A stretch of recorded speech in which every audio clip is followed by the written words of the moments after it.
Pozdravljeni.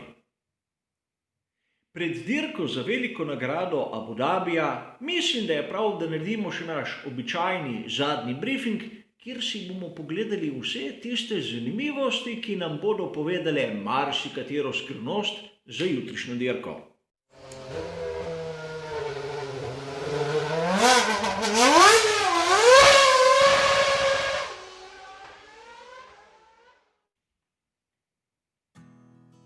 Kot običajno tudi v tem zadnjem briefingu bomo videli 3 različne sklope. V prvem sklopu se bomo pogovarjali predvsem o kvalifikacijah in kaj se je zgodilo tam. V drugem sklopu si bomo pogledali malce ritem in kako kaže tisto razmerje moči za jutrišnjo dirko. V zadnjem delu bom pa kot ponavadi dal svoje videnje možnih strategij za veliko nagrado Abu Dabija. In začnimo kar z kvalifikacijami. Namreč pole position, kateri je verjetno presenetil vsakogar izmed nas. Treba je poudariti, da Red Bull in Max Verstappen sta končno dosegla tisto, za kar se trudita že celo sezono. In treba je poudariti nekaj, da ta pole position Maxa Verstappena je bil dosežen na lep, pošten način, brez da bi imel Mercedes ne vem kakšne težave.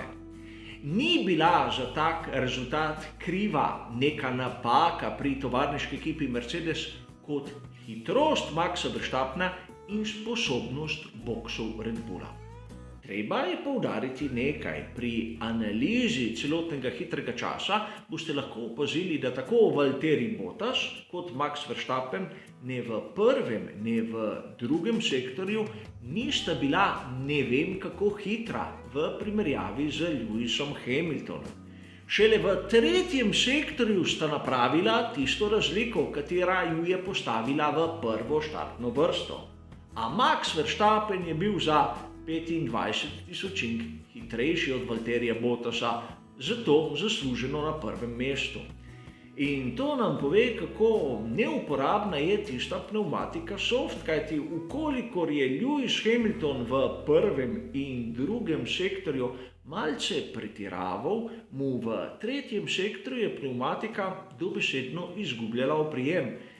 Seveda nimam dovolj podatkov, da bi kaj takega trdil, a iz videznega bi lahko tudi sklepali kaj takega. Treba je pohvaliti Landa Norrisa na 4. mestu in prehitev je Alexandra Albona. Lep rezultat, ker je bil Norris hitrejši od svojega moštvenega kolega, ampak tudi od enega izmed Red Bullov. Kar nas zopet postavi tja, kako dober je Alexander Albon. Sicer tokrat zaostanek za pole positionom je bil v tisti meji 4 desetink, kar je nekako običajno za Albona. A zopet sem sam pričakoval, da bo bližje. Vsaj tam okrog 2 desetink in govorimo zaokroženo. A zopet Albon je pokazal manj od tistega, kar bi pričakovali, še posebej, ker njegov moštveni kolega je dosegel pole position. Treba je poudariti še nekaj, z dirko je ključnega pomena, na kateri mešanici bodo začeli vozniki.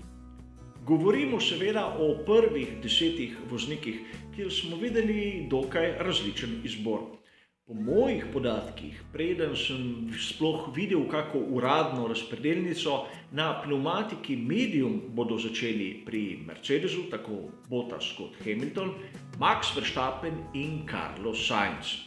Saj tak občutek sem dobil iz tistega, ko sem v živo spremljal kvalifikacije, lahko sem koga spustil, lahko sem se tudi zmotil. A potrdilo jutri 13:45 na Facebooku v prenosu v živo.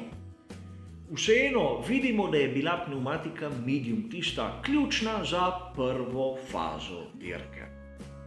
Seveda treba se ustaviti tudi še za trenutek pri ostalih, kjer mislim pri ostalih predvsem pri Ferrariju. Pokazali so svojo pravo vrednost, tam okrog 10. mesta. Malce bolje, malce slabše, a nič presenetljivega. Mislim, da so me prijetno presenetili pri Alfa Tauriju, čeprav nisem razumel tovarniške ekipe Renault. Namreč v dvomu sem, sta bila res tako počasna, ali sta se nalašč potrudila, da sta tam na začetku druge deseterice, kajti v tistih mestih izbirata ona dva, s kakšno pneumatiko začeti. Videli bomo na sami dirki, kaj se bo iz tega izcimilo, a tisto, kar sta kazala tako Ricciardo kot Ocon na prostih treningih, je bilo bistveno boljše od tistega, kar smo videli na samih kvalifikacijah. A vseeno še eno vprašanje, katero bo naredilo dirko bolj zanimivo. Mislim, da moram pohvaliti Pietra Fittipaldija. Vkolikor ga primerjam z Georgeom Russellom, sploh ni bil tako slab. Namreč George Russell je fenomenalen voznik, kateri je pokazal vse svoje kvalitete na prejšnji dirki, veliki nagradi Šakirja. In Fittipaldi kot novinec, kot nekdo, ki je vskočil v zadnjem trenutku in od katerega nihče izmed nas ni pričakoval preveč, na tej svoji drugi dirki, na teh svojih drugih kvalifikacijah je pokazal dokajšnjo mero kvalitet. Govorim zaradi tega, ker nima svežih izkušenj, nima ne vem koliko testiranj in seveda bil je poškodovan, kar pušča posledice. Dvomim, da bo dobil v naslednjih sezonah vidno mesto v Formuli 1, a vseeno lepa popotnica za naprimer kako ameriško serijo, kjer mu želim vse najboljše. Seveda, potrebno je pogledati, kje je Mercedes praktično hitrejši od konkurence in to lepo vidimo na tem grafu. Ker vidimo, da so tisti počasni ovinki del proge, kjer Mercedes največ pridobi. Na to, ko se dviguje hitrost, praktično prednost Mercedesa pada. Videli smo na samih kvalifikacijah, da je strateško porazdeljen krog pomagal Maxu Verstappenu do pole positiona in tudi na to bomo morali biti pozorni na sami dirki, kajti obraba pneumatik zna biti ključna. Kolikor pogledamo ritem in tu moramo podatke kot ponavadi gledati z določeno mejo rezerve, bomo pa ugotovili, da Mercedes bi znal biti tudi na dirki v rahlih težavah. Še posebej, če pri Red Bullu bodo uspešni z kakšno ukano, če bodo koga spravili v predčasni postanek ali kaj podobnega. O tem se bomo pogovarjali bolj v naslednjem delu. Vidimo, da tista zasledovalna skupina je dokaj skupaj, kajti zavedati se moramo, da desetinka več ali manj ne odraža pravega razmerja moči. Lahko bi rekli, da so vsi tam skupaj in to lahko pomeni samo nekaj, da bomo videli predvsem v tej srednji skupini na sami dirki kar zanimive boje. Namreč, čeprav je zadnja dirka v sezoni, to ne pomeni, da ne bo točk za svetovno prvenstvo Formule 1 in še mnogo je nedorečenega. Seveda, sedaj bomo prišli v tisti del, kateri je eden izmed najbolj zanimivih, upam si tako trditi, v zadnjem briefingu. Tiste moje osebne napovedi za možne strategije. In kot ponavadi vam priznam, da nisem videl nobenega podatka Pirellija po zaključenih kvalifikacijah. Niti točno ne vem uradno, katere pneumatike imajo še vozniki na razpolago, imam samo svoje zapiske, ter tudi s kakimi pneumatikami bodo uradno začeli. Zopet se zanašam na tisto, kar sem videl na samih kvalifikacijah. A vseeno tista najbolj očitna, najbolj enostavna in verjetno tudi najbolj učinkovita strategija je začeti na medium, približno tam okrog 20 krogov in nato menjava na pneumatiko hard. Pneumatika medium po mojih izračunih bi lahko zdržala tudi tam okrog polovico dirke, a menim, da je treba nakazati neko razliko v vzdržljivosti. Sicer teh 20 krogov na medium se lahko poljubno skrajša ali zdaljša, ampak mislim, da to razmerje je tisto pravo. Na to sem izbral drugo strategijo, predvsem za tiste voznike, ki bodo začeli na pnevmatiki soft, in tu sem videl, da sta možni dve različni varianti.